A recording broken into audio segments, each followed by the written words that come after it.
ખેડા જિલ્લાના કપડવંજ તાલુકામાં આવેલા ગડિયા ગામ ખાતે આજરોજ સહપરમાર પરિવાર તરફથી 28 મે 2026ને સધી સિકોતર માતાજીનો ચોથો પાટોત્સવ ફોટો પ્રતિષ્ઠા મહોત્સવ ઉજવવા આવ્યો હતો। રાત્રે લીલુડા માંડવામાં ભુવાજીનું સામૈયું કરવા આવ્યું। વિહતધામ તેલનાર શ્રી શામળભાઈ સાહરભાઈનું રિપોર્ટર દીપક પરમાર ગડિયા।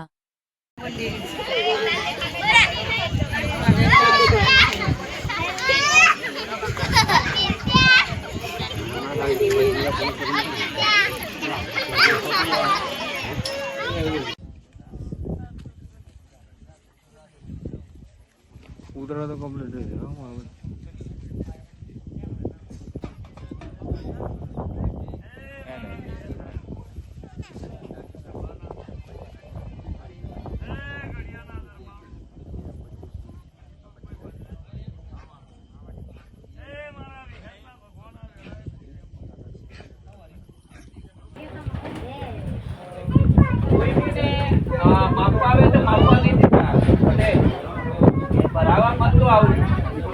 ભરાઈ ગયા પણ આવ ન કરાવા તો આ મોન બોલાવે ના